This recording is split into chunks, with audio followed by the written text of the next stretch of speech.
The twin sons of a millionaire were losing weight for no explanation. A street girl discovered that the reason was the fine October rain fell over Cambridge like a translucent veil, softening the contours of the perfectly manicured gardens of the Imperial Reserve Estate. Among the mansions that rose like monuments to success, one stood out for its almost intimidating grandeur. The Sinclair mansion seemed to observe everything around it, with its mirrored windows, reflecting the world without revealing anything that happened inside. Isabella Stone clutched the strap of her worn backpack tightly as she passed through the entrance gate. Her 19 years carried the weight of a lifetime lived on the margins, in spaces no one wanted to see. Since she was 13, when everything fell apart, she had learned to survive between temporary shelters, public parks, and the sporadic kindness of strangers. Her simple clothes contrasted with the opulence around her, but there was something in her gaze that did not bow before others' greatness. It was a look that had seen too much to be easily impressed. The social worker accompanying her, Mrs. Celia, a woman with graying hair and a professional smile, lightly touched her shoulder. "You'll be fine here, dear. It's a rare opportunity. The Sinclair family is very respected." Isabella merely nodded, swallowing the doubts that rose in her throat like bitter bile. Opportunity. That word always sounded strange to her ears, like a promise that was never fully kept. The Social Reintegration Program was an initiative of the Sinclair Corporate Group, widely publicized in local newspapers as an example of corporate responsibility. Vulnerable young people would receive housing, food, and the chance to rebuild their lives. Vivienne Sinclair, the family matriarch, appeared in newspaper photos with her perfect smile, designer dresses and eloquent speeches about giving opportunities to those who never had anything. Isabella didn't believe much in free kindness. Life had taught her that everything had a price, even if it wasn't immediately clear. The mansion door opened before they even rang the bell. A middle-aged woman, dressed in an impeccable uniform, greeted them with a discreet nod. "I'm Marlene, the housekeeper. Mrs. Vivian is waiting." Her voice was neutral, professional, but Isabella noticed something in her eyes, a fatigue that went beyond physical tiredness. It was the kind of tiredness that came from carrying heavy secrets for too long. The interior of the mansion was even more impressive than the exterior. White marble covered the entrance hall floor, reflecting the light from the crystal chandeliers that hung from the high ceiling. Expensive paintings decorated the walls, family portraits and European landscapes. Everything screamed money, tradition, power. Isabella felt a tightness in her chest, that feeling of not belonging, of being an intruder in a world not made for her. Vivienne Sinclair descended the main staircase with the grace of someone accustomed to being admired. Her blonde hair fell in perfect waves over her shoulders, her skin impeccably cared for, her nails done. Every detail calculated to convey elegance and control. She wore a cream-colored midi dress that seemed to have come straight out of a fashion magazine. "Welcome, Isabella." Her voice was soft, but there was something in it that sounded almost rehearsed, as if every word had been chosen with care. "I hope you feel at home here." Isabella murmured a quiet, "Thank you," feeling the weight of Vivian's gaze on her. The woman observed her with disconcerting intensity, as if evaluating every detail, every possible flaw. Mrs. Celia began the formalities, explaining the program's conditions, Isabella's duties, the expectations. Vivian listened with a polite smile, but her eyes remained fixed on the young woman, as if searching for something specific. "You'll be in the back wing," Vivian explained after Mrs. Celia finished. "It's a comfortable space with everything you need. Marlene will show you the way." There was a brief pause, and then she added, almost as an afterthought, "We have 2 babies at home, twins, Raphael and Louisa. They are still very young, so we ask that you respect the silence, especially at night." Isabella nodded again. Something about the way Vivienne mentioned her children struck her as strange. There was no warmth in her voice, no spark of that light that usually accompanied mothers when they spoke of their babies. It was almost as if she were following a script, saying what was expected but feeling nothing behind the words. Marlene led Isabella through the mansion's corridors, passing by living rooms decorated with period furniture, a library filled with books that seemed never to have been opened, and a dining room with a table capable of seating at least 20 people. Everything was vast, silent, almost devoid of real life. It was as if the house were more a stage than a home. The back wing was very different from the rest of the mansion. The corridors were narrower, the walls painted in neutral tones and undecorated, the simple ceramic floor replacing the luxurious marble. Isabella's small room was tiny but clean. There was a single bed, an old wardrobe, a bedside table, and a window overlooking the back of the property, where the utility area and secondary garden were located. Marlene stopped at the door, holding the doorknob as if she wanted to say something, but hesitated. Finally, in a lower voice, almost a whisper, she said, "If you need anything, you can call me, but don't leave your room after 10 at night. It's better that way." And before Isabella could ask why, the housekeeper had already turned and disappeared down the corridor. The silence that followed was dense. Isabella sat on the edge of the bed, looking around the small room that was now hers. She should feel grateful, she knew. She had a roof, a bed, guaranteed food. It was more than she had had in years. But something weighed in the air of that house, something she couldn't yet name. It was as if the walls whispered secrets she wasn't ready to hear. Night fell quickly. Isabella organized her few clothes in. The wardrobe took a shower in the communal bathroom at the end of the corridor and returned to her room. She lay down early, exhausted not only physically, but emotionally. Adapting to new places always took its toll. It was around 3 in the morning when she woke up. A cry echoed through the house, muffled by the distance but unmistakable. It was a baby's cry, distressed, persistent. Isabella sat up in bed, listening. The sound came from somewhere distant, probably from upstairs where the main bedrooms were. She waited, imagining someone would attend to it, that the crying would soon stop, but it continued for long minutes, growing more and more desperate. Then, abruptly, silence. A silence so sudden it seemed unnatural. Isabella frowned, uneasy. She got up and walked to the window, lightly pulling back the curtain. Outside, the gardens were plunged into darkness, only the outdoor lights casting elongated shadows over the stone paths. Everything seemed peaceful, but there was something in the stillness that bothered her. In the following days, Isabella began to adapt to the mansion's routine. She woke early, had breakfast in the kitchen with the other staff, few and silent, and then helped with small household chores. Vivienne rarely appeared in the morning. When she did, she was always impeccable, perfect makeup, elegant clothes, but there was a tension in her shoulders, a stiffness in her movements that suggested sleepless nights. Edward Sinclair, her husband, was even more absent.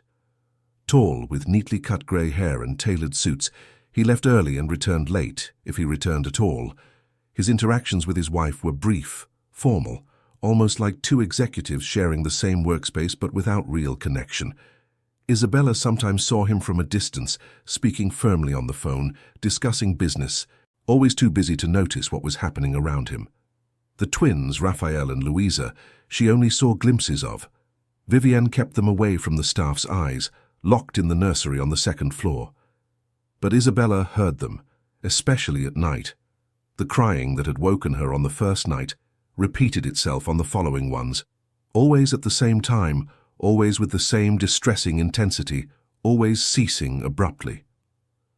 One afternoon, while cleaning the corridor near the staircase, Isabella heard voices coming from the living room. She recognized Vivienne's voice, tense, almost whispering. "I don't know what to do anymore, Edward. The doctors find nothing wrong, but they're getting worse." Edward's voice responded, cold and calculating. "You need to stay calm. We can't draw attention. We've already hired the best specialists. This will pass." Isabella felt a chill run down her spine. There was something wrong with that conversation, with the way they spoke of their own children. It wasn't genuine concern she heard, but something closer to irritation, to inconvenience, as if the babies were a problem to be solved, not lives to be cared for. It was on the third day that Isabella met Mr. Alastair, the gardener, a black man in his 60s with curly white hair, hands calloused from years of working the land. He was pruning the rose bushes near the back wing when she passed, carrying a laundry basket. "Good morning, new lady." He greeted her with a gentle smile. "You're Isabella, right? The one who came through the family's program?" She confirmed, and he continued. "Welcome. I hope you stay. Some people don't last long." The phrase hung in the air, laden with meaning. Isabella stopped, looking at the man. "What do you mean by that?" Mr. Alistair averted, his gaze focusing on the rose bushes. "Nothing, miss. Just that this house is big, too silent. Sometimes people feel lost here." But there was something more in his words, a veiled warning that Isabella clearly caught. "How many people have passed through here?" she asked, her voice low. Mr. Alistair hesitated, then sighed. "In recent months, several. Mostly nannies. None stayed long. They say the mistress is very demanding." He shrugged, but his discomfort was visible. "It's none of my business, but if I were you, I'd be careful. This house has its secrets." Isabella felt her heart race. "What kind of secrets?"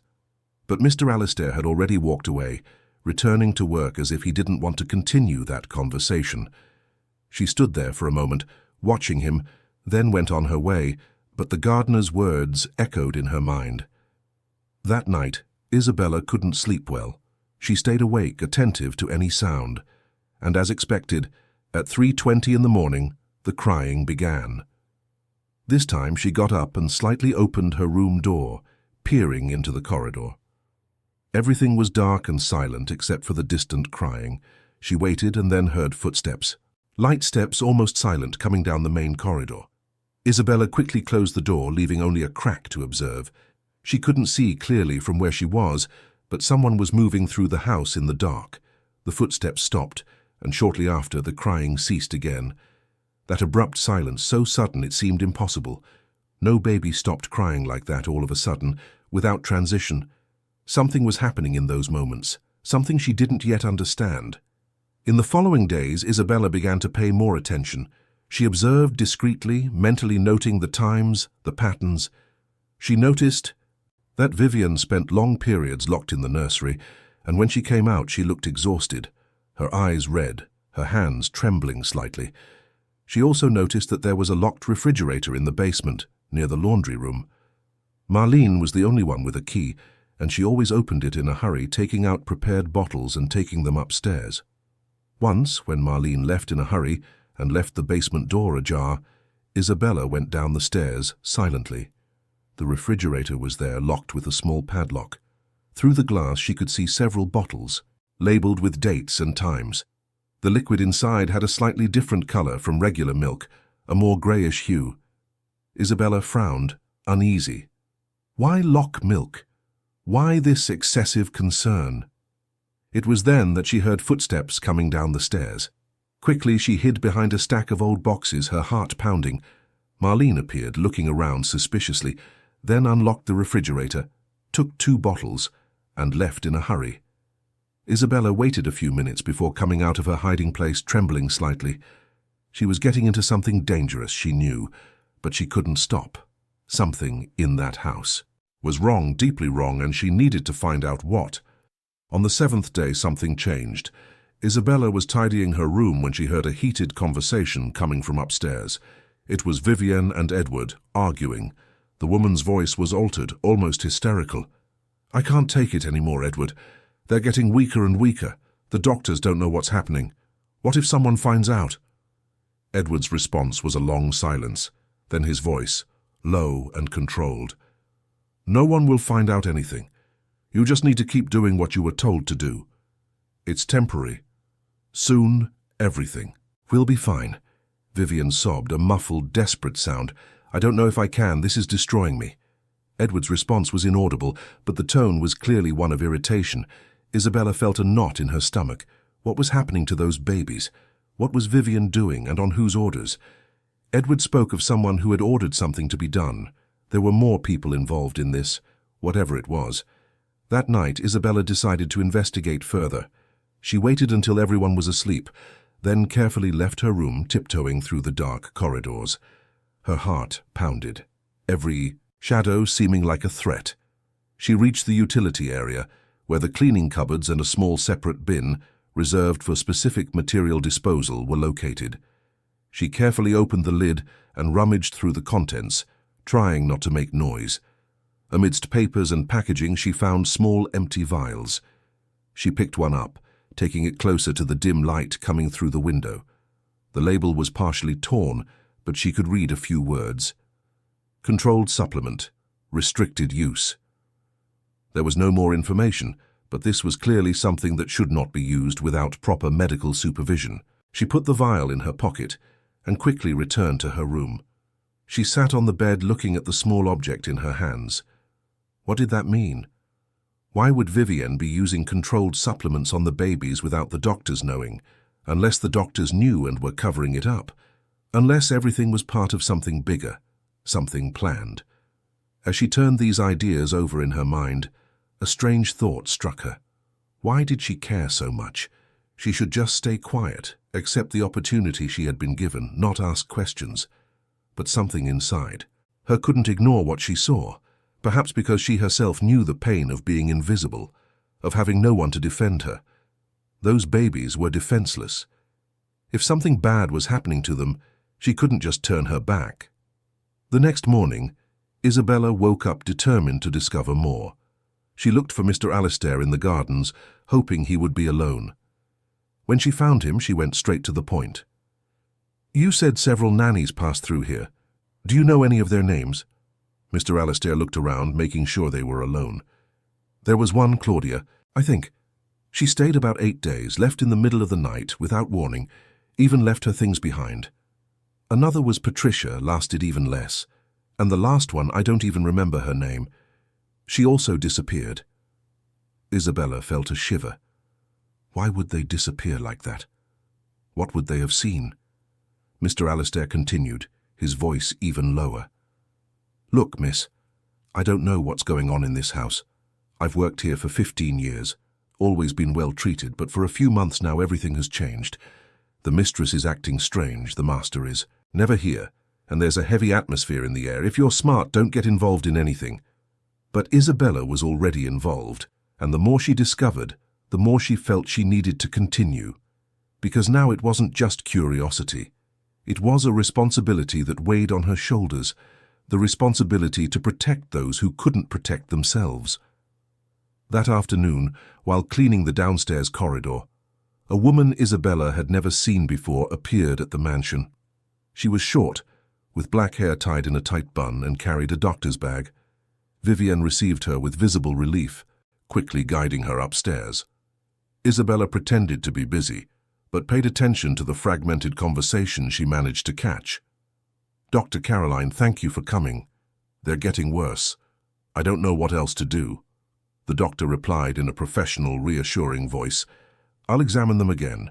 But Vivienne, as we discussed, you need to follow the protocol exactly as established. Any deviation can cause complications." Vivienne nodded, looking like a child being reprimanded, and the two went upstairs. Protocol. The word echoed in Isabella's mind. What protocol? Established by whom? That didn't sound like common medical treatment. It sounded like something planned, something that had a specific purpose beyond caring for the baby's health. Isabella spent the rest of the day restless, waiting for the doctor to leave so she could think clearly. When she finally saw her leave, it was already late afternoon. Vivienne came down the stairs shortly after, looking even more exhausted than before. Marlene approached, offering tea, but Vivienne refused with an impatient gesture and locked herself in her room. At night, Isabella decided to risk it once more. She waited until silence completely settled over the mansion, then left her room and carefully walked to the utility area. This time she looked for more vials, for anything that could give clues.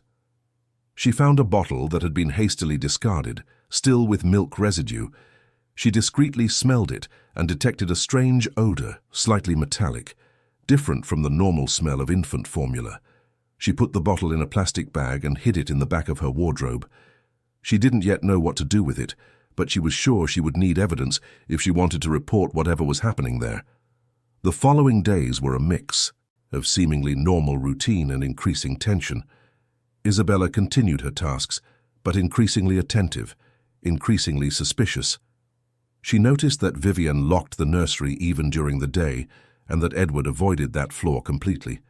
She also noticed that Marlene seemed to be under constant pressure, always in a hurry, always nervous. It was on one of those afternoons, while tidying the small service room she used as a storage closet, that Isabella made a discovery that would change everything. As she pushed an old shelf to clean behind it, something fell to the floor with a soft clink. It was a hospital identification bracelet, like those placed on newborns and mothers in the maternity ward. Isabella picked up the object with trembling hands.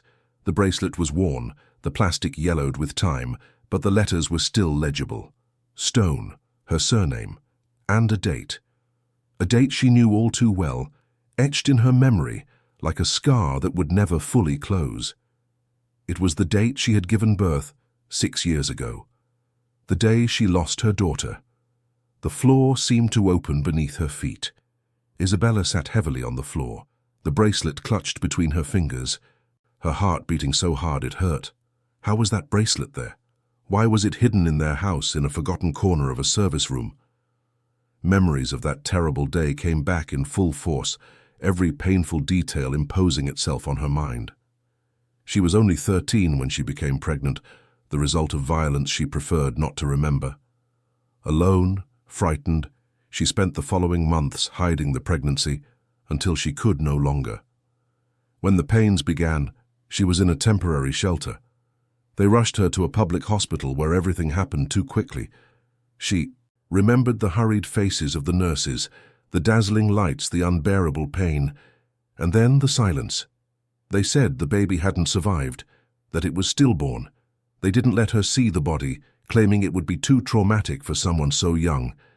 She cried, she pleaded, but no one listened. They signed papers for her, stating it would be better that way, that she could move on. But Isabella never moved on. She carried that loss like a stone in her chest, heavy and immutable. And now, 6 years later, she found her identification bracelet in the Sinclair mansion, in the house where 2 babies were mysteriously falling ill, in the house where secrets accumulated like dust in forgotten corners. Isabella pressed the bracelet against her chest, tears streaming down her face. It couldn't be a coincidence. It couldn't. Something had happened at that hospital, something connected to that family, to that house, and she was determined to find out what, no matter the cost. From upstairs, the living room clock struck 3 times, and then, as if in a sinister programmed symphony, the baby's crying began again. Isabella wiped away her tears, put the bracelet in her pocket, and took a deep breath. This story was just beginning, and she had a terrible certainty that the truth, when it finally came to light, would be much worse than anything she could imagine. What she didn't yet know was that at that exact moment, someone was watching her from the shadows, and that every step she took brought her not only closer to the truth, but also to a danger that would test all her limits. The following week was silent torture for Isabella. Every night the pattern repeated with disturbing precision, 3:20 in the morning, without fail. The crying echoed through the mansion, and always it ceased abruptly after a few minutes. Isabella began to time it. 7 minutes. It was always 7 minutes. Enough time for someone to go upstairs, enter the nursery, and do whatever they were doing with those babies. The hospital bracelet remained hidden in the bottom of her backpack, along with the empty vial and the bottle with residue. Isabella knew she needed more information before making any move. An accusation without solid proof would be easily dismissed, especially coming from someone like her, nameless, resourceless, without credibility in the eyes of society. It was on a Thursday morning that everything began to accelerate. Isabella was helping Marlene organize the laundry room when she heard agitated voices coming from upstairs. It was Vivian and Edward, arguing again, but this time the intensity was different. There was real despair in Vivian's voice, a panic that transcended common maternal concern. "They're getting worse, faster and faster, Edward. The pediatrician said the tests showed a worrying drop in their immune system. How are we going to explain this?" Edward's voice replied, more distant, probably pacing back and forth. "Are you following Caroline's instructions?" "Exactly. There can be no error. None." "I'm doing everything right," Vivian practically screamed. "But I can't stand to see my children wasting away anymore. This wasn't supposed to be like this." The words, "my children," sounded strange to Isabella's ears. There was something artificial about them, as if Vivian was trying to convince herself as much as Edward. Marlene, who had also heard the argument, tensed beside Isabella. Her hands trembled slightly as she folded towels. The young woman looked at her, seeking some complicity, some sign that she wasn't alone in her suspicions. "Marlene, what's happening to the babies? Why are they getting sick?" The housekeeper stopped what she was doing, looking quickly around before responding in a very low voice. "I don't know anything, girl. And you shouldn't either. There are things in this house you shouldn't meddle with." But there was fear in her eyes, a deep and genuine fear. Isabella was about to insist when they heard footsteps coming down the stairs.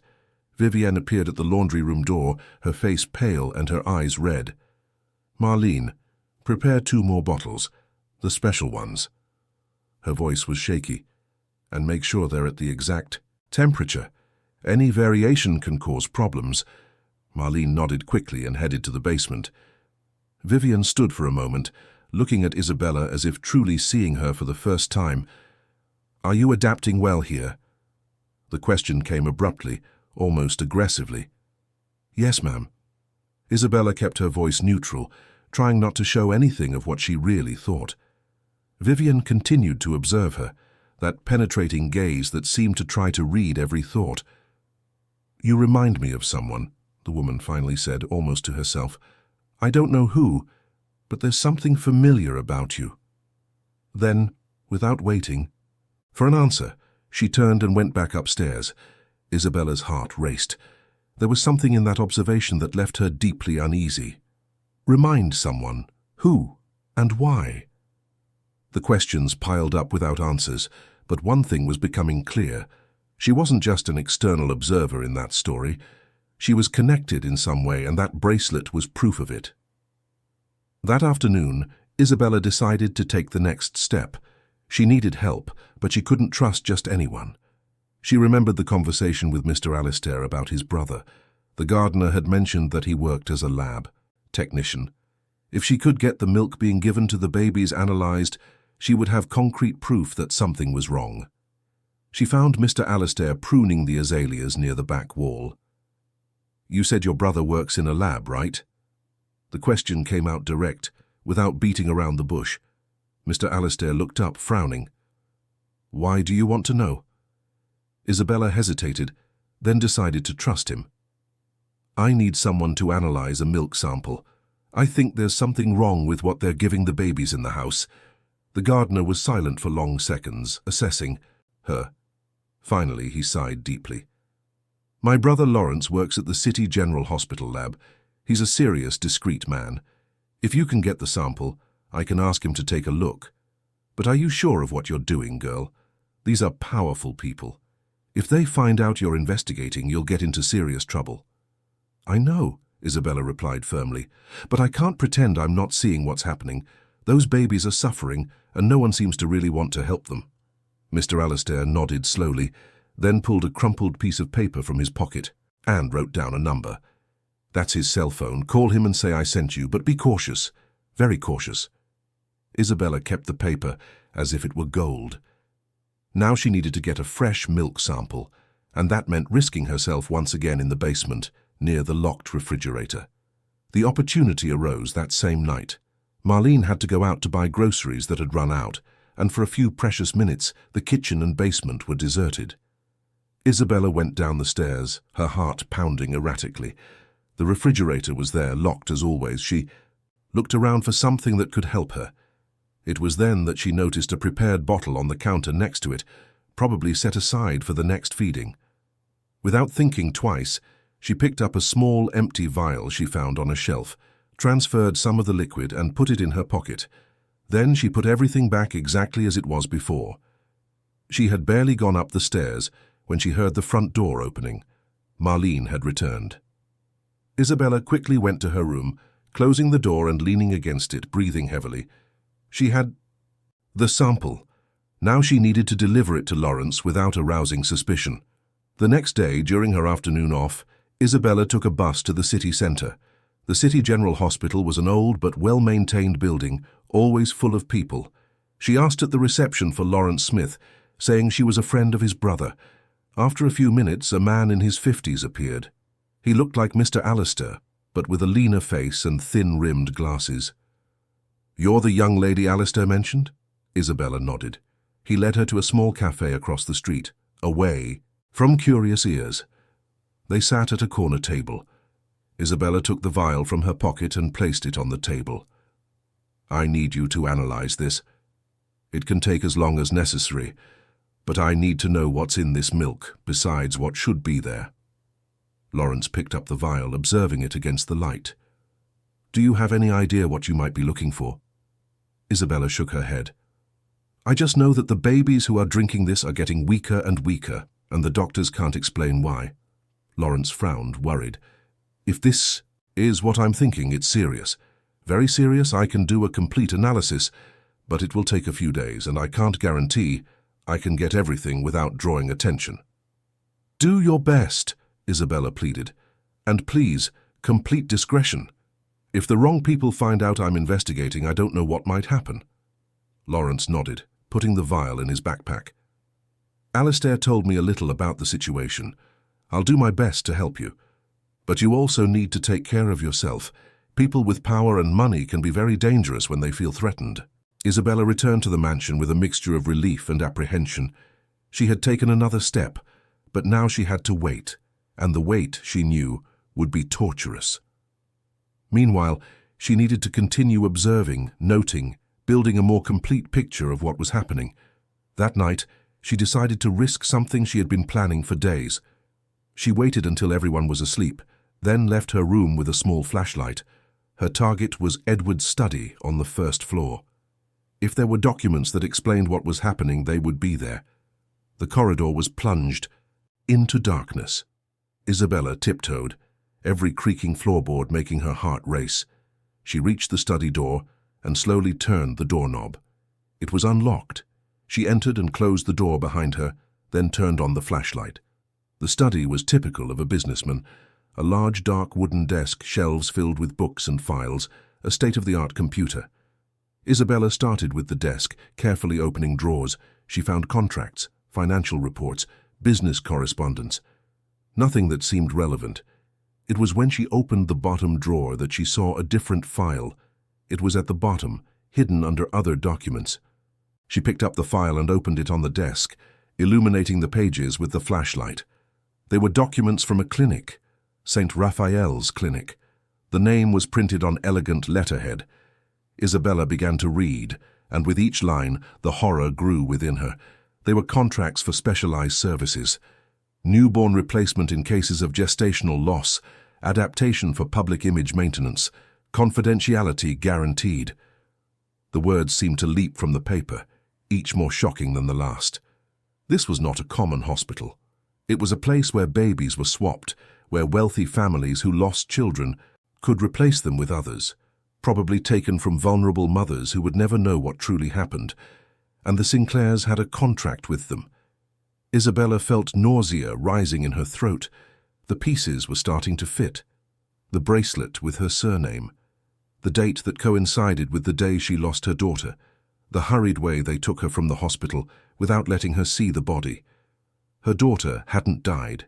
She had been stolen. And the Sinclairs were involved in it. But there was more. She continued reading and found another document, more recent. It was a medical report signed by Dr. Caroline Davies. It spoke about metabolic adaptation protocol in twins to facilitate compatibility testing. The language was technical, convoluted, but the meaning was clear.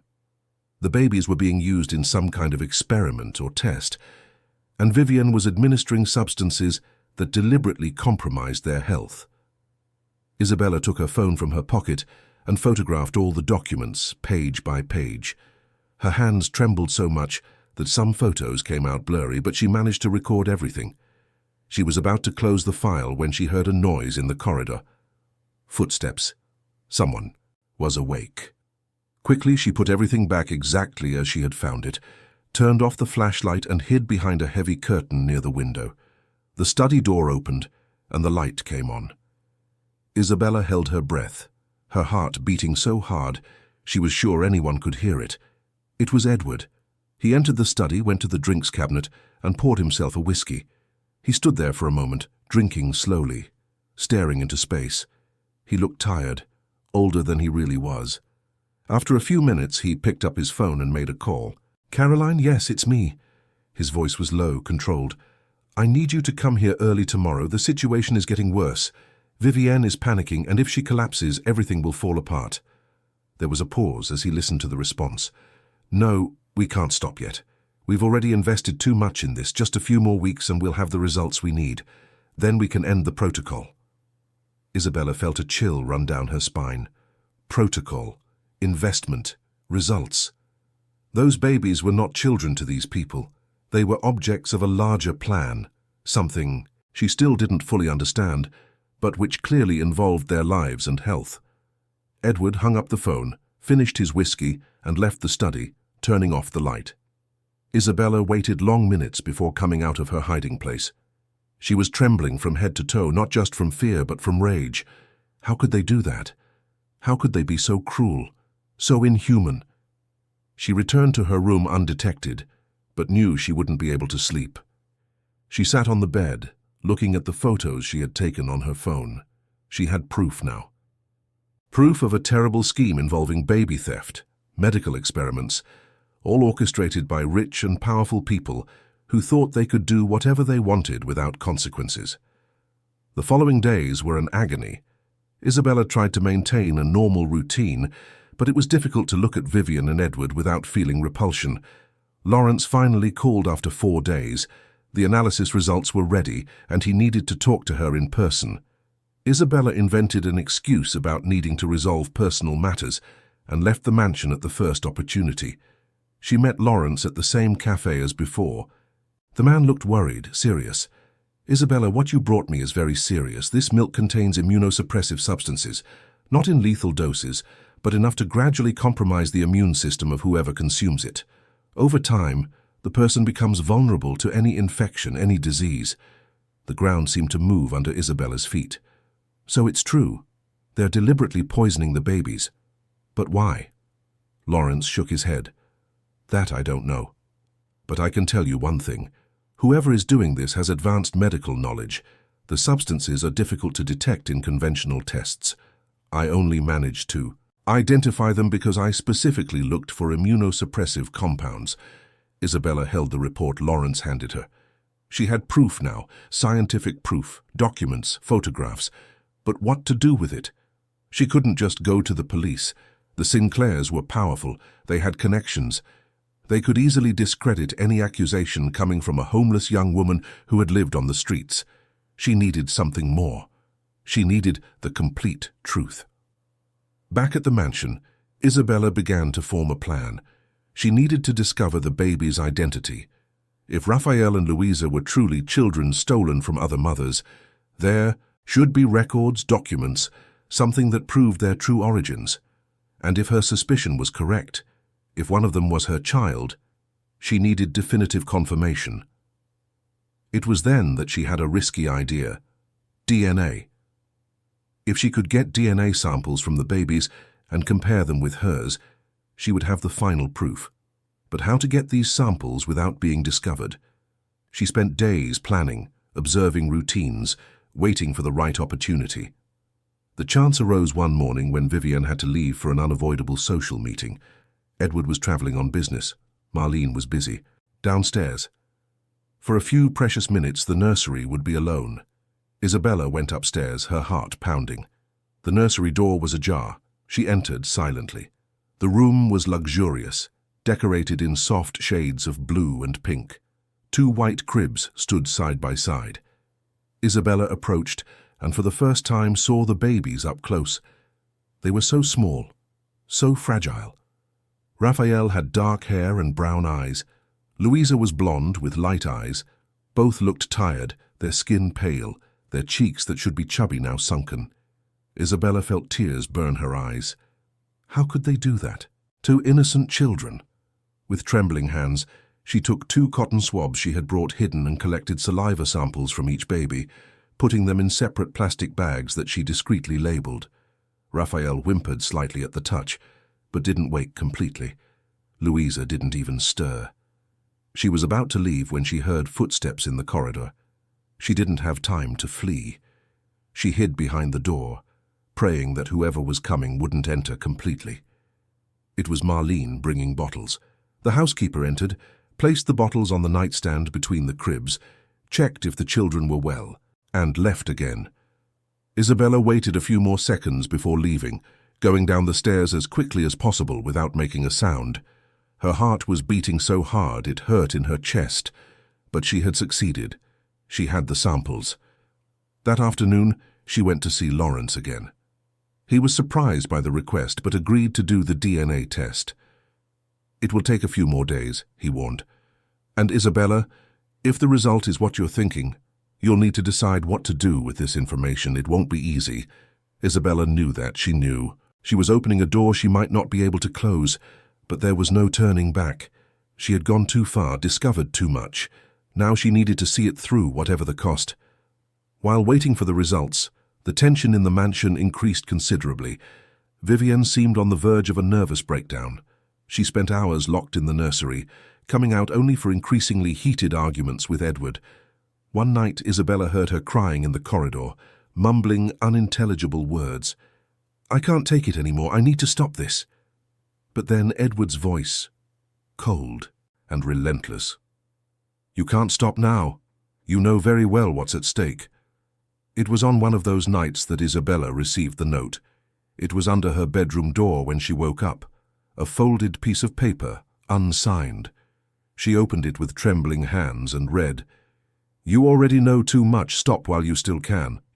It wasn't signed, but the message was clear. Someone knew she was investigating. Someone was watching her movements. Fear took hold of her, but along with the fear came an even greater determination. She wouldn't stop. She couldn't. Those babies depended on her, and if one of them really was her child, she had an obligation to fight for him. The DNA results arrived on a rainy November afternoon. Lawrence called, asking her to come to the lab. When she arrived, his face was grave. "Isabella, you need to sit down for this." She sat, feeling her legs weak. Lawrence opened an envelope and took out the papers. "The genetic compatibility test between you and the sample identified as Raphael came back positive. He is your biological son with 99.9% certainty." The words echoed in Isabella's mind like thunder. Her son. Raphael was her son. The baby she was told was stillborn was alive. He was in the Sinclair mansion, being slowly poisoned. "And the girl?" Isabella managed to ask, her voice hoarse. Lawrence shook his head. "There is no genetic compatibility between you and the sample identified as Louisa. She is not your biological daughter." Isabella processed the information. So Louisa was from another mother, another victim of the same monstrous scheme. Tears streamed down Isabella's face, uncontrollable. Her son was alive, but he was in danger. She needed to get him out of there. She needed to save him. But how? How to confront such powerful people? How to prove everything she had discovered without putting Raphael's life at even greater risk? Lawrence gently touched her shoulder. "What are you going to do now?" Isabella wiped away her tears and straightened her posture. "I'm going to fight. I'm going to do whatever it takes to save my son and that girl. No matter the cost. No matter who I have to face. They won't get away with what they've done." She returned to the mansion with steel determination. She knew the next few days would be the most difficult of her life. But now she had something she didn't have before. She had the truth. And the truth, however painful, was her most powerful weapon. The game was just beginning, and Isabella was ready to play to the end.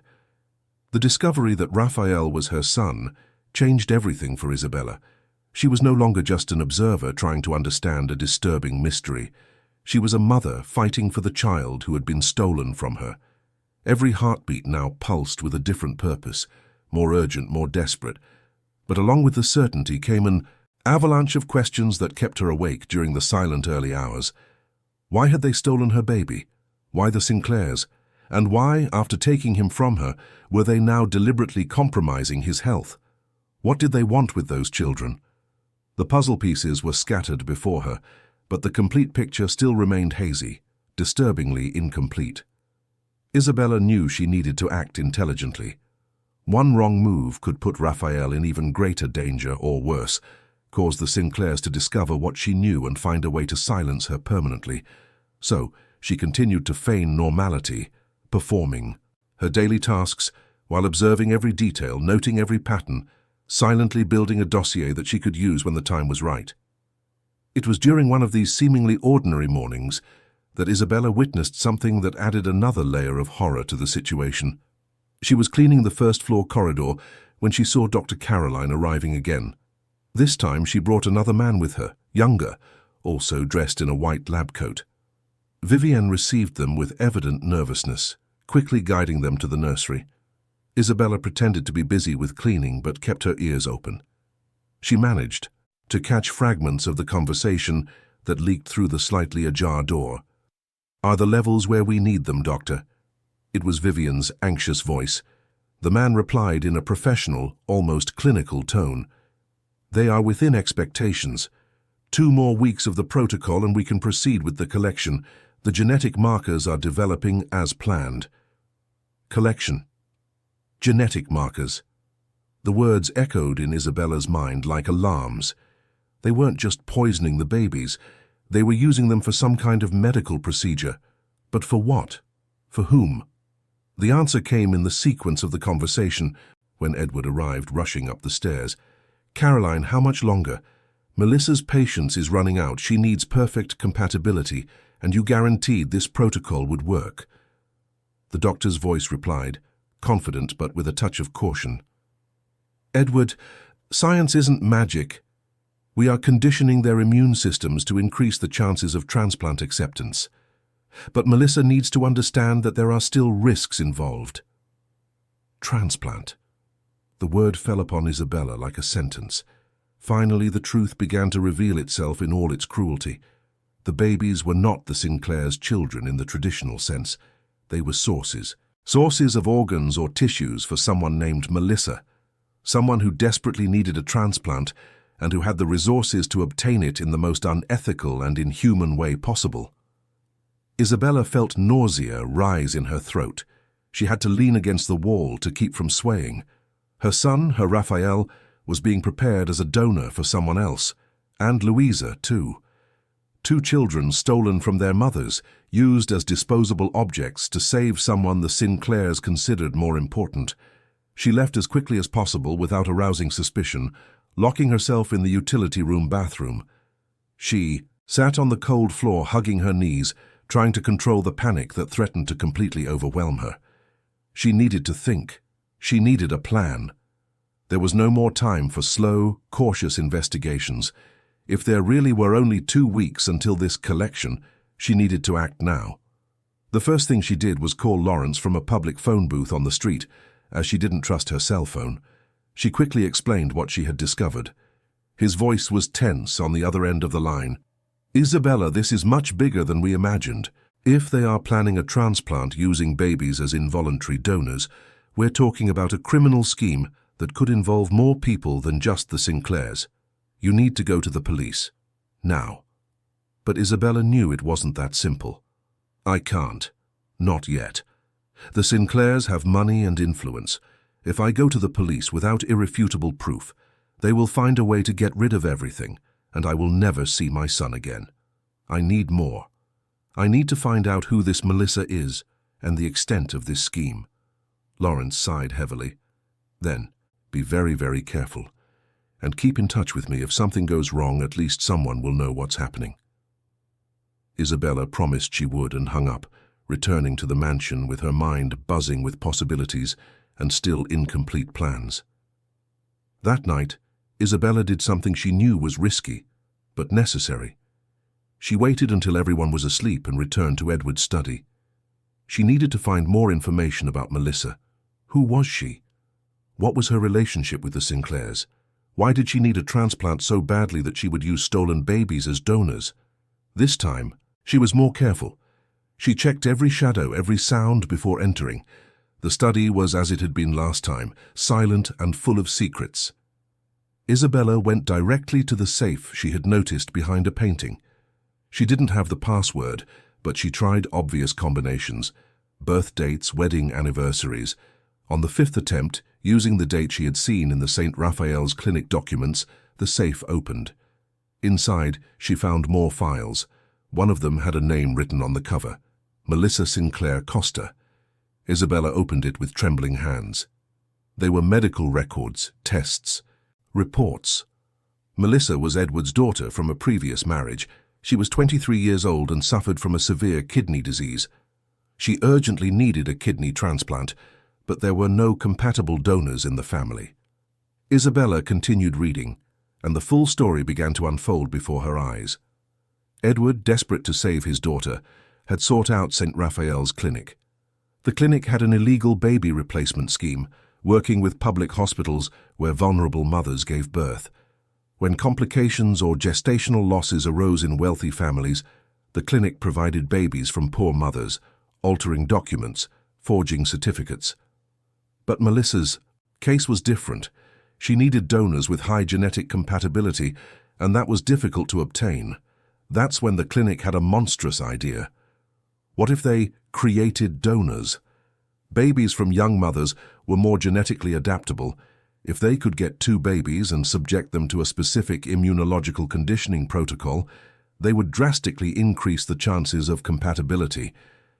Isabella and another mother were chosen. 2 young girls, alone, without resources, without anyone who would fight for them. Their babies were stolen under the pretext that they had been stillborn. Raphael and Louisa were taken to the Sinclairs, not as children, but as living spare parts for Melissa. The slow poisoning protocol had a specific reason.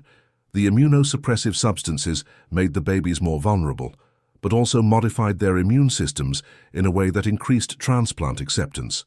It was distorted science, medicine transformed into monstrosity. Isabella felt a rage so intense that her hands trembled as she held the documents.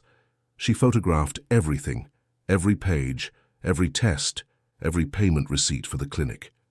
She had proof now, proof that no lawyer, no matter how expensive, could refute. She was about to close the safe when she heard the sound of the study door opening. Her heart stopped. There was no time to hide. The light came on and there was Edward in a bathrobe looking at her with a mixture of surprise and coldness. "What do you think you're doing?" His voice was low, dangerously calm. Isabella stood up, clutching her phone tightly. "Discovering the truth about what you did to my son." Edward frowned, genuine confusion crossing his face. "Your son? What are you talking about?" Isabella felt tears burn, but kept her voice firm. "Raphael, you stole my baby 6 years ago. You said he was stillborn. But it was a lie. You brought him here to use as a donor for your daughter." Edward turned pale. "How did you find out?" "It doesn't matter how. What matters is that I know everything. The clinic, the protocol, Melissa, everything. And I have proof." Edward took a step towards her, and Isabella backed away. "You don't understand the situation. Melissa is my daughter. She will die without this transplant. Those babies, they had no one. They were from mothers who didn't even want them." The audacity of that statement left Isabella speechless for a moment. Then rage exploded. "Didn't want them? I was a child who was abused and got pregnant. But I loved my baby, I wanted him, and you stole him from me. You told me he was dead." Edward shook his head, almost as if dealing with a stubborn child. "It was a difficult decision, but a necessary one. Vivian couldn't get pregnant and we needed to maintain appearances. When we learned of Melissa's illness, it was a solution to 2 problems." "Solution?" Isabella practically screamed, then lowered her voice, remembering where she was. "You turn children into objects. You're slowly killing my son just so his organs will be a better match for your daughter. What kind of monster does that?" Edward maintained his cold expression. "A father who would do anything for his daughter. You would understand if you had someone you loved enough." Isabella felt the words like a slap. "I love my son. I always have, even without knowing he was alive. and I will do anything to protect him from you." There was a moment of tense silence. Then Edward spoke, with a calm that was even more frightening than any threat. "You can't prove anything. It's your word against ours. A former homeless person against an established family. Who do you think they'll believe?" Isabella raised her phone. "I have photos of all the documents in this safe. I have laboratory reports proving that the milk you're giving the children is contaminated. I have DNA tests proving Raphael is my son. And I have witnesses. You can try to discredit me, but the truth will come out." Edward's face hardened. "You're making a huge mistake. You don't know who you're messing with." Isabella took a step towards the door. "I know exactly who I'm messing with. With people who think money gives them the right to destroy lives. But it's over. I won't let you do this to my son." She tried to leave, but Edward blocked her way. "You're not leaving here with those photos." Isabella felt fear rise, but stood firm. "If you hurt me, the evidence is saved elsewhere, and if something happens to me, several people know where to look." It was a partial bluff, but it worked. Edward hesitated, weighing his options. It was enough for Isabella to push him aside and run out of the study. She rushed down the stairs, as fast as she could, crossed the kitchen and exited through the back. Her room was no longer safe. She needed to get out of there immediately. She ran across the property to the back wall, scaled it with difficulty, and dropped to the other side. She was on the side street of the estate, breathless, trembling. She looked back, but no one had followed her. For now, she was safe. But she knew Edward wouldn't let things lie. He would act, and quickly. Isabella walked to a nearby park, sitting on a bench under the dim light of a street lamp. It was almost 4 in the morning. She looked at her phone, at the photos she had taken. She had the evidence. But what to do with it? If she went directly to the police now, unprepared, the Sinclairs could act first, perhaps even make the children disappear. She decided to call Lawrence, even though it was so early. He answered sleepily, but quickly became alert when she explained what had happened. "You need to go to the police station now, Isabella. This has gone beyond all limits. He might send someone after you." Isabella knew he was right, but something held her back. "If I report it now, what happens to Raphael and Louisa?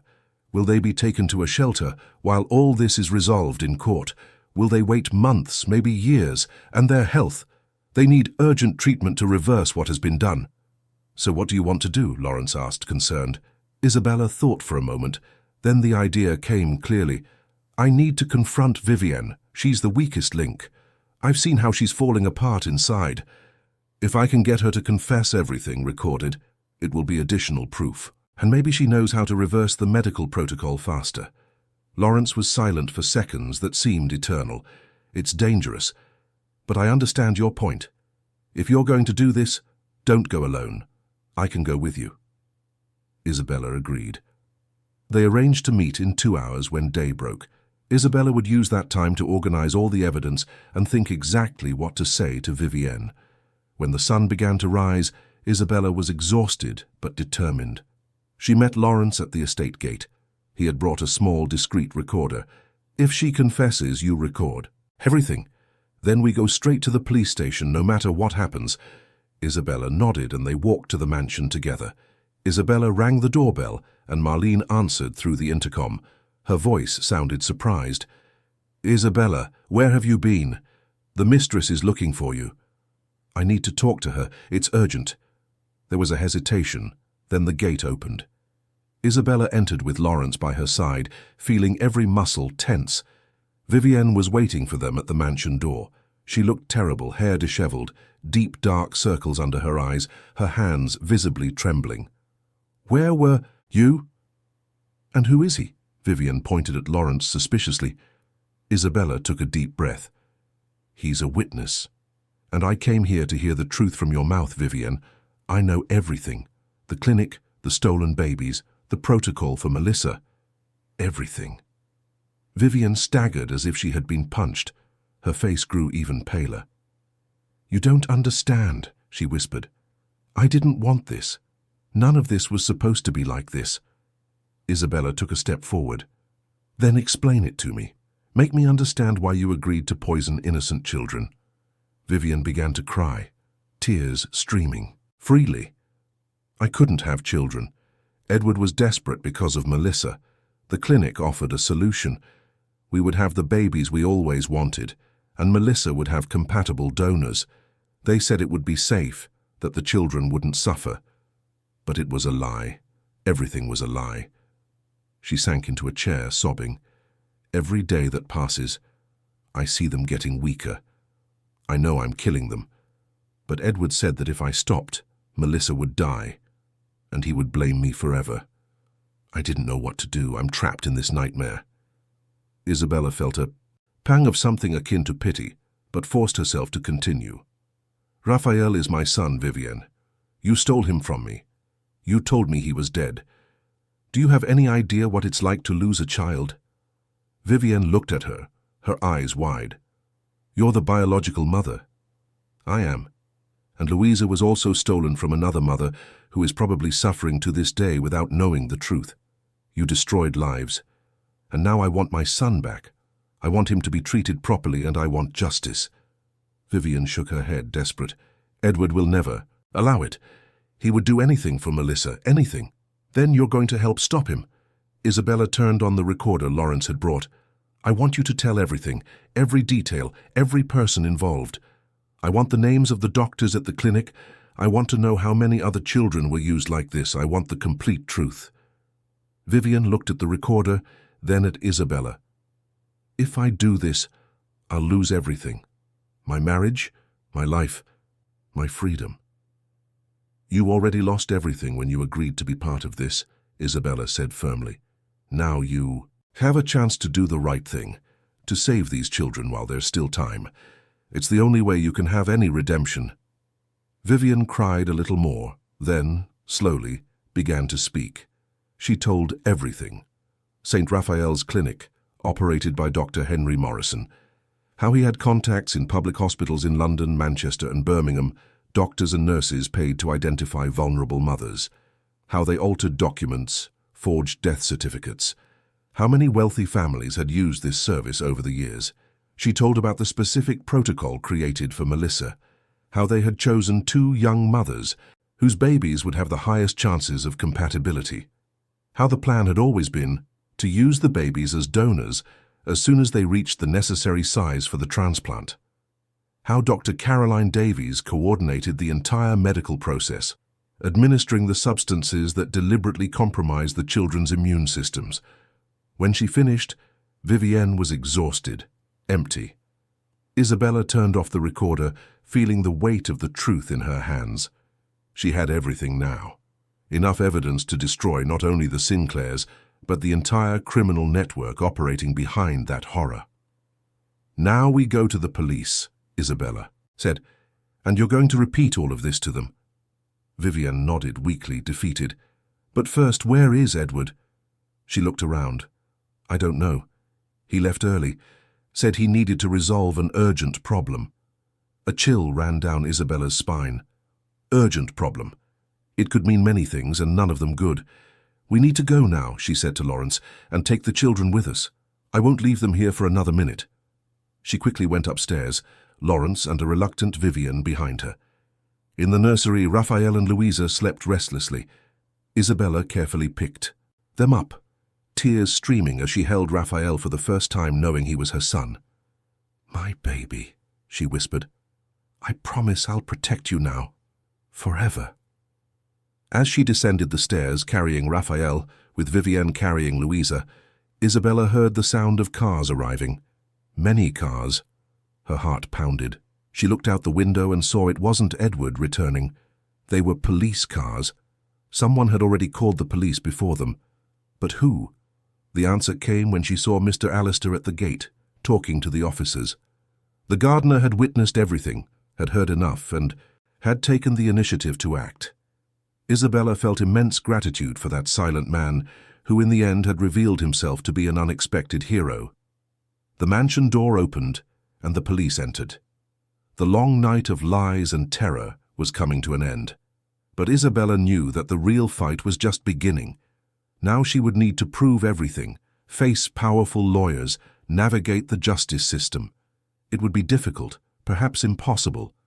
But looking at Raphael in her arms, she knew she would do anything, overcome any obstacle, because he was her son, and nothing, absolutely nothing, would separate her from him again. The days that followed the police's arrival at the Sinclair mansion were a whirlwind of testimonies, examinations, investigations, and newspaper headlines. The story exploded in local, then national media. An elite family involved in a baby theft scheme and illegal medical experiments was the kind of scandal that captured everyone's attention. Isabella found herself at the center of a storm that she herself had unleashed, but for which she was not entirely prepared.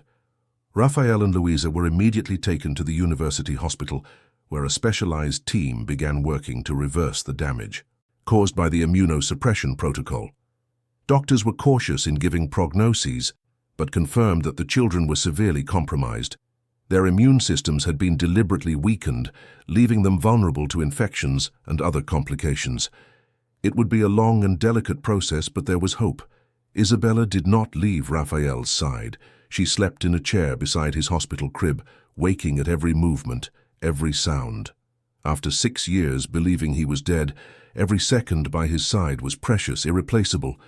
She looked at that fragile little face and saw her own features, features of the child who had been taken from her arms before she could even know him. Louisa was in the crib next to him, equally monitored. Isabella cared for her too, knowing that this girl was a victim of the same horror. But one question constantly tormented her. Who was Louisa's mother? Where was she? She had the right to know that her daughter was alive, that she had been stolen from her in the same cruel way. The police worked to find out. The documents found in Edward's safe led investigators to St. Raphael's clinic. When they arrived there, they found an even more frightening scenario than they had imagined. The clinic kept detailed records of all the children they had trafficked over the years. There were dozens of them. Babies taken from vulnerable mothers and given to wealthy families who paid fortunes for discretion and silence. Dr. Henry Morrison, the clinic owner, was arrested along with Dr. Caroline Davies and other involved staff. Edward Sinclair was also detained, accused of participation in a criminal organization, document forgery, and attempted grievous bodily harm. Vivian, for having collaborated with the investigations and confessed everything on tape, received house arrest pending trial. But amidst all this, one figure remained in disturbing silence: Melissa Sinclair Costa, Edward's daughter, the person for whom that entire monstrous scheme had been created. Isabella knew she needed to confront her, to understand how she felt, knowing that 2 children were being prepared as her involuntary donors. It was on a cloudy afternoon, 2 weeks after the events at the mansion, that Isabella finally had this opportunity.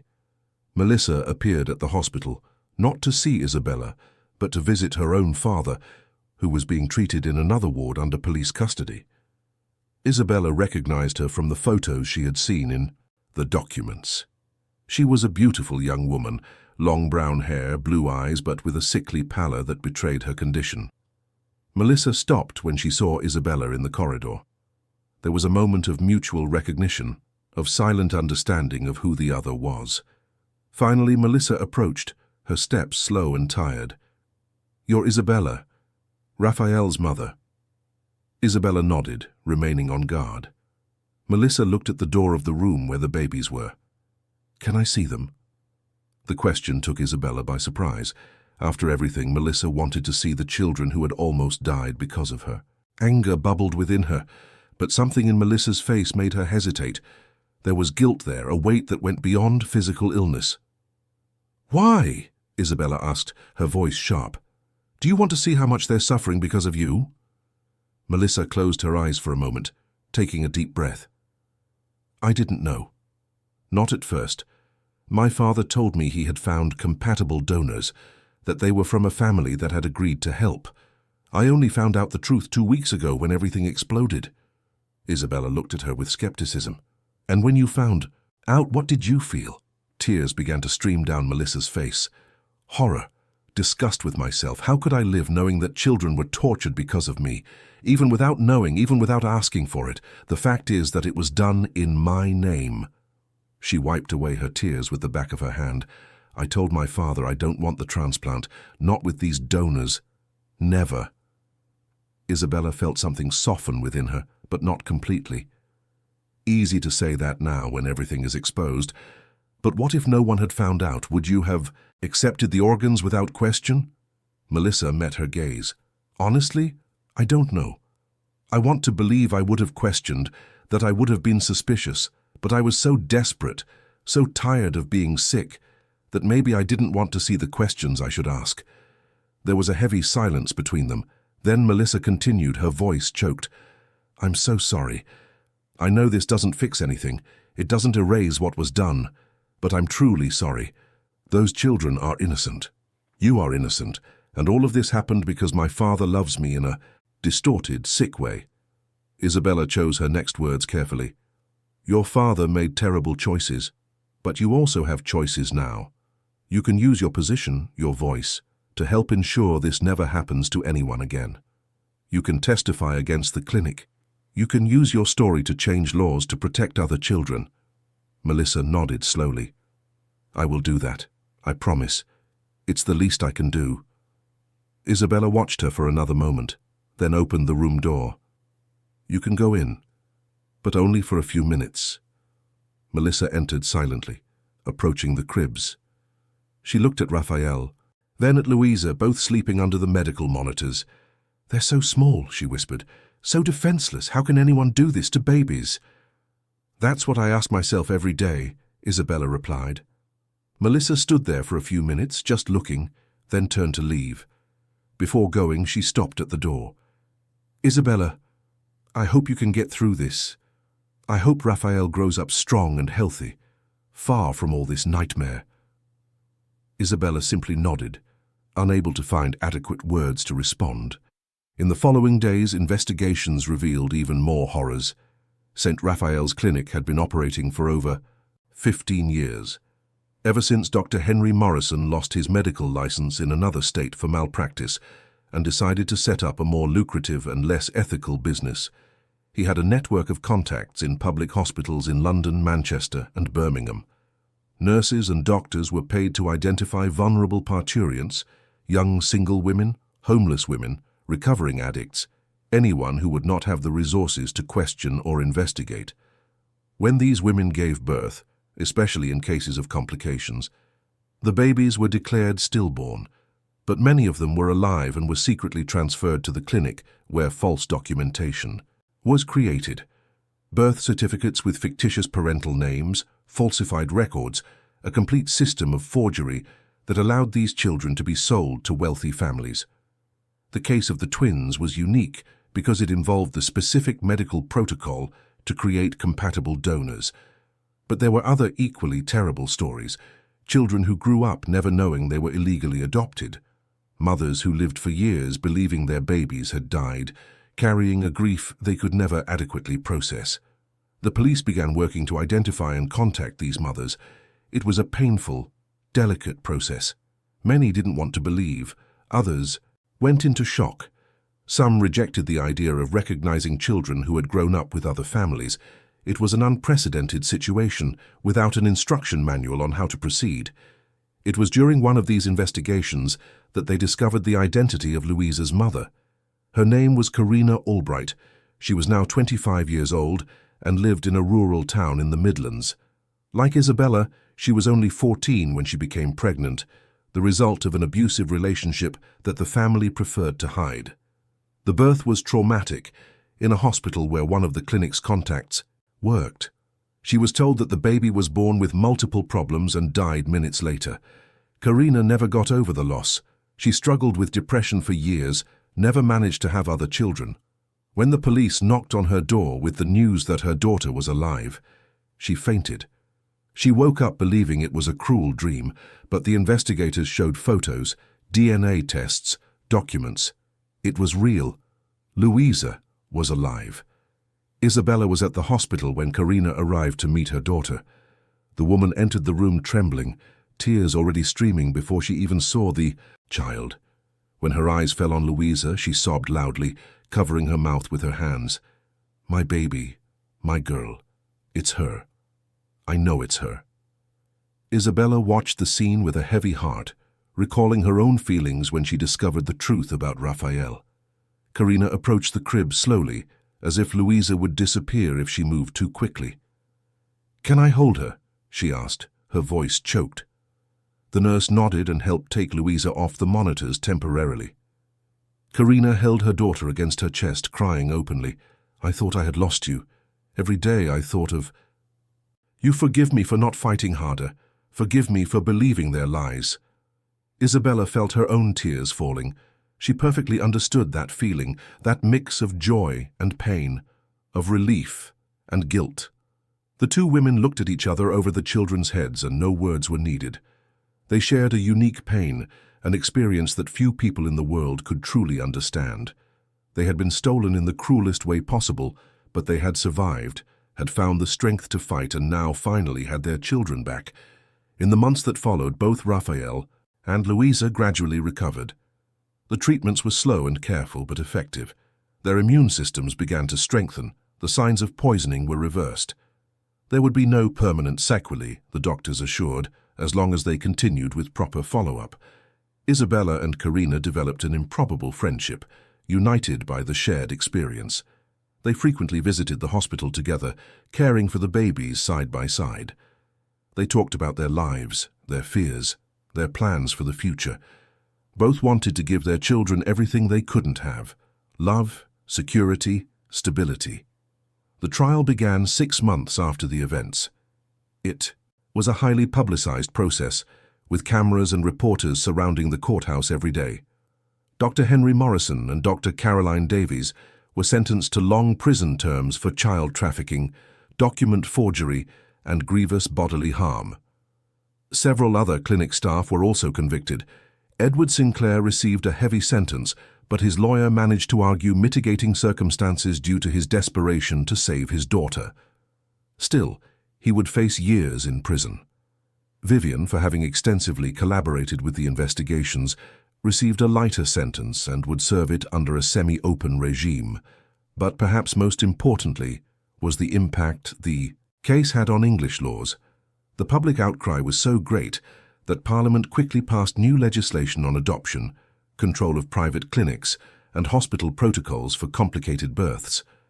Melissa kept her promise and became a public advocate for the cause, using her story as an example of what could go wrong when money and despair mixed. A year after that terrible night in the mansion, Isabella was sitting in the small apartment she had managed to rent with the help of social programs. Raphael was on the living room floor playing with building blocks.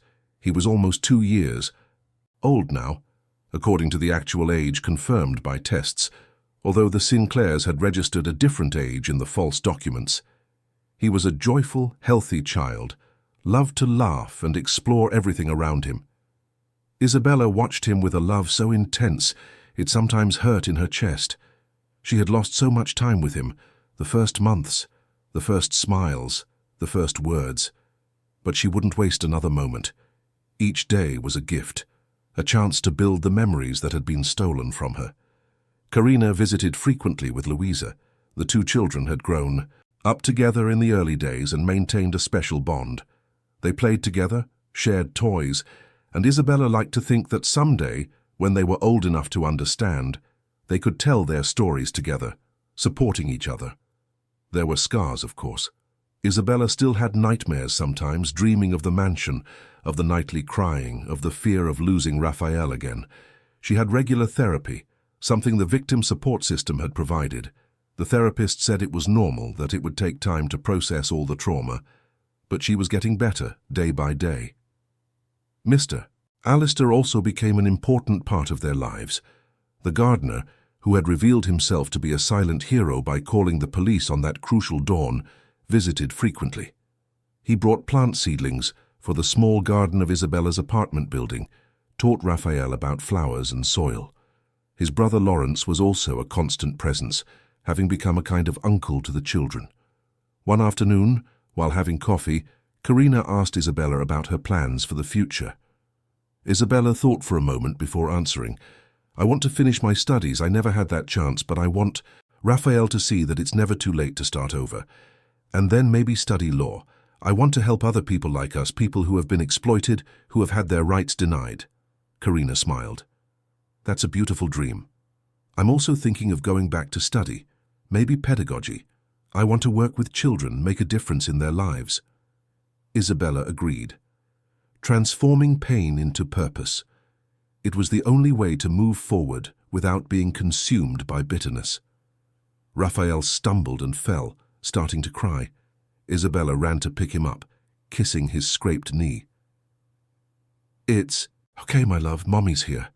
Always will be here." Raphael stopped crying almost immediately, hugging her neck tightly. The simple words had a profound impact on Isabella. She was there, finally, truly there. No longer a frightened child with nowhere to go, but a mother, a woman who had faced the worst and survived. She looked out the apartment window. Outside, the city continued its frantic pace. Cars passed. People walked hurriedly. Life happened in all its chaotic complexity. But within that small space, there was peace, there was love. There was a family that had been separated by the cruelest circumstances possible and was now reunited again. Isabella thought of Vivian locked at home, living with the weight of her choices. She thought of Edward in prison, having lost everything by trying to save one daughter at the expense of other lives. She thought of Melissa fighting her illness while trying to rebuild her sense of identity away from her father's sins. Each of them carried their own consequences, their own battles. But she, Isabella, had chosen a different path. She wasn't going to let bitterness consume her future. She wasn't going to allow hatred to poison her heart. In the same way those substances tried to poison Raphael. She was going to choose love every day and every decision, because that's what Raphael deserved.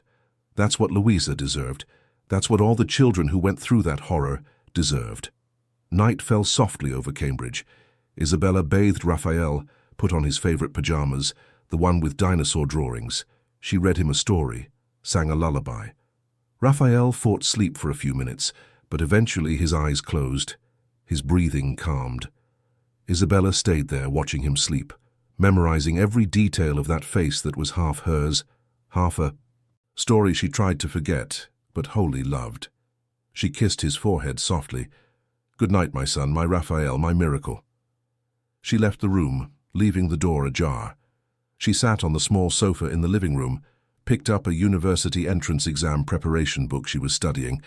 She had a lot of work ahead of her, many challenges to overcome, but for the first time in many years, she felt hope.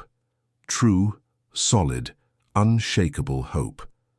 From the room, she heard Raphael stir, mumble something incomprehensible in his sleep. Isabella smiled. No longer did she wake in a panic from the night sounds. Now they were just the normal sounds of a child sleeping peacefully, protected, loved. And that difference, simple as it seemed, meant everything. It meant they had won. Not completely, not perfectly, but enough. Enough to start over. Enough to live. 5 years later, Cambridge woke under a cloudless blue sky, the kind of morning that seemed to promise new beginnings. In the small apartment she now called home, Isabella adjusted Raphael's school uniform tie, who complained impatiently. "Mommy, you're going to make me late." His voice, now firmer and full of personality, made her heartache with love every time. Raphael was 7 years old, a vibrant and curious child who loved dinosaurs, football, and asking 1,000 questions about everything. There were no more physical signs of what he had gone through in the first months of his life. The doctors had done an exceptional job, and with Isabella's constant care he had grown healthy and strong. But there were emotional scars, invisible, that sometimes manifested. He had an excessive fear of hospitals, didn't like taking medicine, and sometimes woke up frightened in the middle of the night without knowing exactly why. Isabella dealt with each manifestation of these buried memories with infinite patience. The child therapist Raphael visited monthly said it was normal, that the trauma of the early years could leave marks that the body retained even when the mind had no conscious memory. But he was well, fundamentally well, and that was all that mattered. "Ready, handsome." Isabella finished adjusting his tie and kissed her son's head. "Now grab your backpack. The bus will be here in 10 minutes. Raphael ran to his room, returning with his backpack on his back, so heavy it looked like he was going to tip over backwards. Isabella smiled, adjusting the straps. Her life had changed in ways she never could have imagined that night in the Sinclair mansion. After months of intensive therapy and support from the Victim Protection Program, Isabella had managed to stabilize her life. She finished high school through evening classes, passed her university entrance exams, and was now in her third year of law at the State University. It was difficult to juggle studies, work as an assistant at a law firm specializing in human rights, and still be a present mother to Raphael. But she made it work, with fierce determination and the help of a support network she had built over the years. Karina continued to be a fundamental part of this network. The two had developed a deep friendship, based on a mutual understanding of an experience no one else could truly comprehend. Louisa and Raphael were practically siblings, seeing each other every week, sharing birthdays and holidays. The children still didn't know the whole story. They were too young to process the complexity and horror of what they had lived through. But one day they would know when they were ready, and Isabella and Karina had already discussed how they would tell this truth together. While waiting for the school bus on the corner, Raphael chatted about the science project he was doing, something about volcanoes and how lava was formed. Isabella listened attentively, asking questions, encouraging his curiosity. These were the moments she valued most, the simple, everyday conversations that made up the texture of a normal, healthy life. The yellow bus appeared in the distance, and Raphael waved excitedly to the friends already inside. "Bye, Mommy." He gave her a quick kiss and ran to get on. Isabella stayed there until the bus disappeared around the bend, then returned to the apartment to prepare for the day. While having coffee, she checked messages on her phone. There was one from Lawrence, asking if he could visit them on the weekend. He had become a constant presence in their lives, an unofficial Uncle Raphael adored. Mr. Alistair had also sent a photo of the rose bushes he had planted in the small garden of Isabella's building, asking if she wanted to learn how to prune. There was also a message from her boss at the law firm, reminding her of the important meeting they would have that afternoon. They were working on a complex case involving mothers who had unjustly lost custody of their children, and Isabella was leading the legal research. It was work that touched her deeply, allowing her to use her own experience to help other vulnerable women.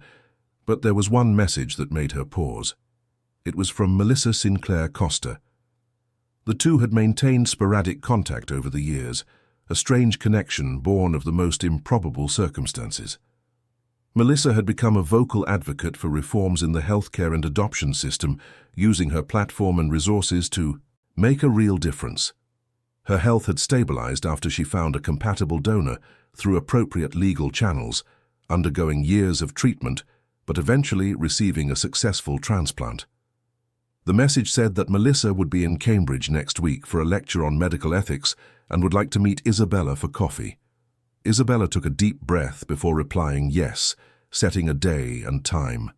Their relationship was complicated, laden with history and pain, but there was also a mutual respect that had been slowly built.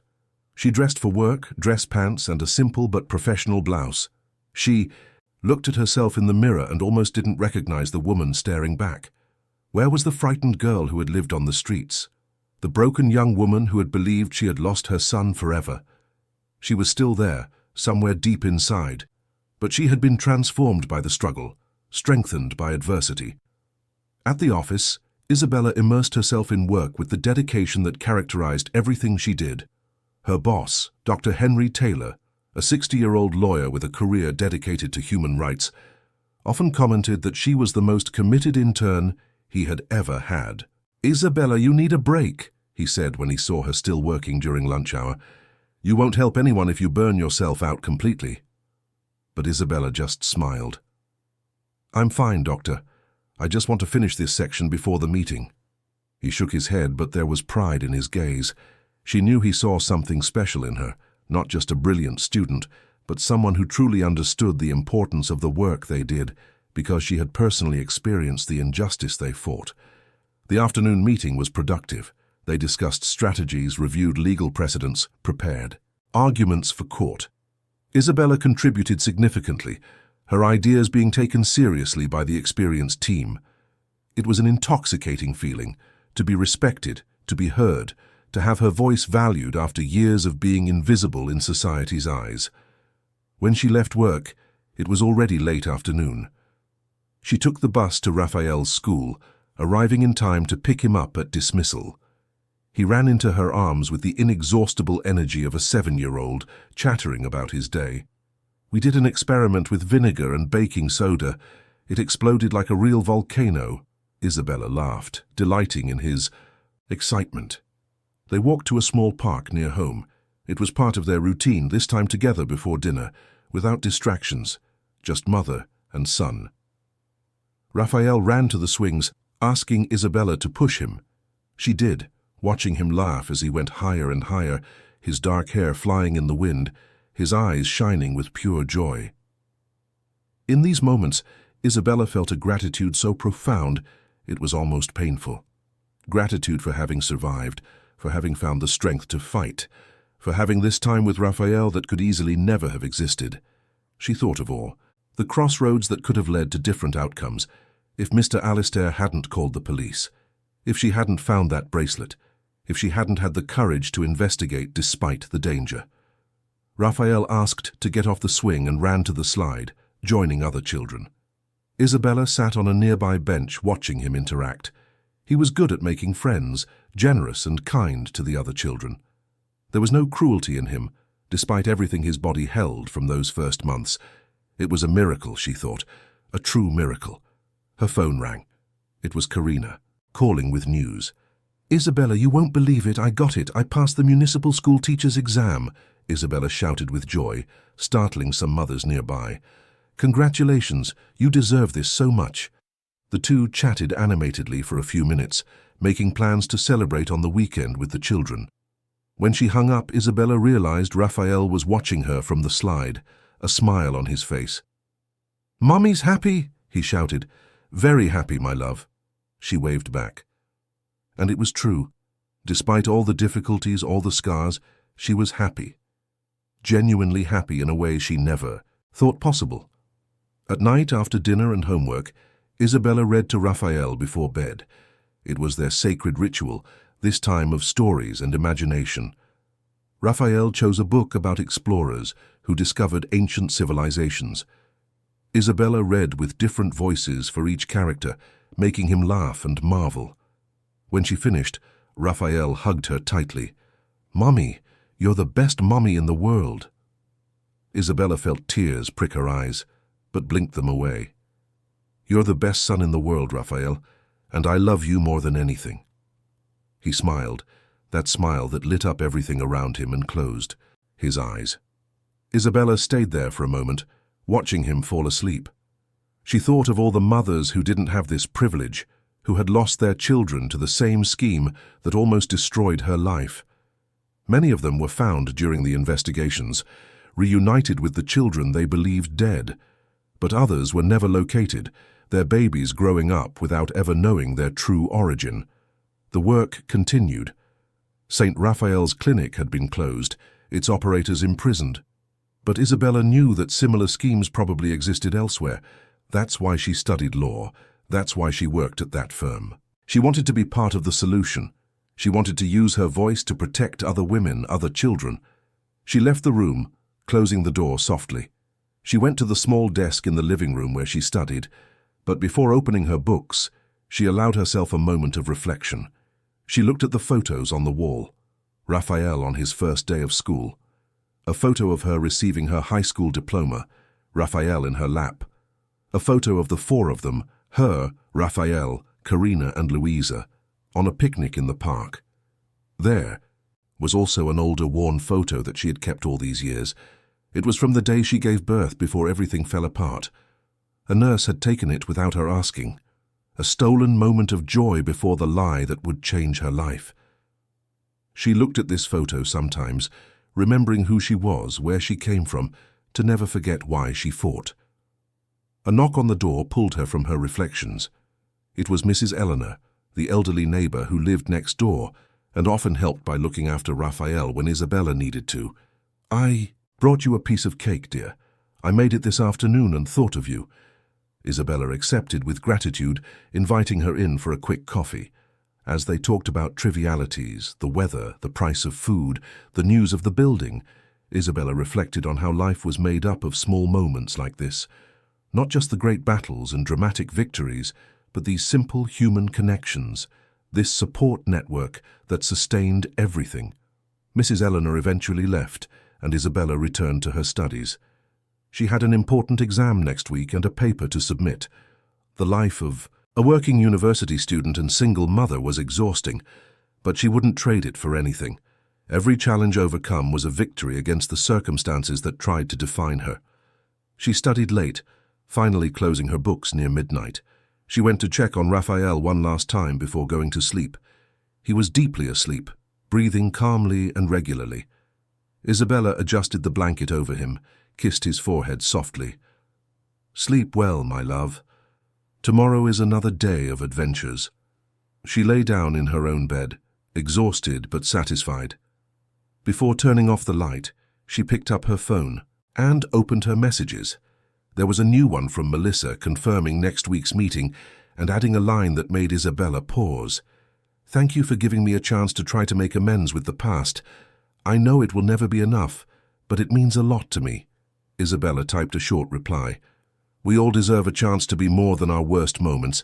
See you next week." She sent it and put the phone aside. It was true. She herself had been judged by others so many times, reduced to her circumstances, defined by her vulnerability.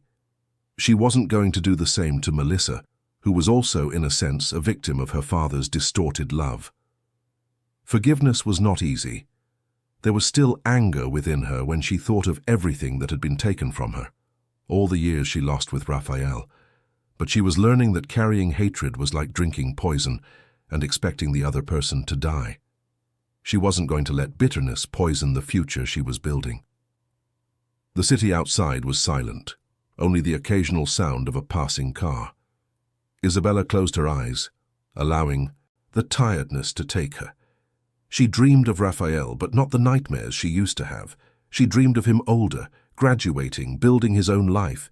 She dreamed with pride and joy, with a future she had fought so hard to make possible. When she woke up the next morning, the sun was already high. It was Saturday. She had no classes or work. Raphael was already awake, sitting on the sofa watching cartoons. "Good morning, sleepyhead," he teased when he saw Isabella. She laughed, joining him on the sofa, pulling him into a hug. "Shall we make pancakes?" she suggested. Raphael cheered excitedly. They went to the kitchen together, Isabella teaching him to stir the batter, letting him add the chocolate chips. It was messy, there was flour scattered everywhere, but it was perfect. It was life, real and precious. Later, Karina and Louisa arrived for lunch. The children ran to play in the small garden of the building while the two women prepared food, talking and laughing. "Did you see Vivienne gave an interview?" Karina mentioned casually. "She talked about remorse, about how she lives with the weight of what she did." Isabella had seen it. Vivienne, Sinclair, now a broken woman, prematurely aged, occasionally gave interviews talking about the case. Some people thought it was an attempt to rehabilitate her image. Others thought it was genuine. Isabella didn't know what to think, and honestly, it didn't matter much. Vivienne had to live with her choices just like everyone else. Lunch was joyful, full of laughter and stories. Afterwards, they all went to the park, the children running ahead, the mothers walking slower, enjoying the sun and conversation. Other parents greeted them. Raphael and Louisa were well known in the community. No one there knew their story, the invisible scars they carried. They were just ordinary families enjoying a normal Saturday. But Isabella knew the truth. She knew that nothing about their lives was truly ordinary or simple. They were survivors, warriors who fought against a system that tried to destroy them and won. Not perfectly, not without losses, but they won. As the sun began to set, painting the sky in oranges and pinks, Isabella sat on a bench with Karina, watching the children. "Do you think we did the right thing?" Karina asked suddenly. "Telling everything, exposing everything? Sometimes I wonder if it would be easier for them if they didn't know." Isabella thought carefully before answering. "I think the truth is always better than a lie, even when it hurts. They will know one day. Better it comes from us, with love and context, Then they discover it by accident and feel they were deceived. Karina nodded slowly. You're right, as always. They laughed together, a tired but genuine laugh. The journey was not over. There were still challenges ahead, difficult conversations to be had, scars that might never completely close. But they were together, they had their children, they had hope. And that was more than enough. Night fell softly over Cambridge. Isabella and Raphael returned home, made dinner together, bathed and prepared for bed. The routine was comforting in its predictability, an anchor in a world that had been too chaotic for too long. Before turning off the light, Raphael asked a question that caught Isabella by surprise. "Mommy, have you always been happy?" Isabella looked at him, at those innocent eyes that still didn't know all the darkness of the world. "No, my love, not always. There were very difficult times, but do you know what made me happy? You. You taught me that it's worth fighting, that there's light even in the darkest places." Raphael smiled, satisfied with the answer, and soon was asleep. Isabella stayed there, in that small room full of love, and felt a deep peace. The story that began with horror and loss had transformed into something different. It wasn't a fairy tale happy ending, where everything was perfect. It was better than that. It was real. It was struggle and hope, pain and healing, all mixed in the wonderful and terrible complexity of human life. And as the city slept outside, Isabella closed her eyes, grateful for every moment, every breath, every heartbeat that had led her there. The journey continued. It would always continue. But she was ready. She was strong, and most importantly, she was not alone. She would never be alone again.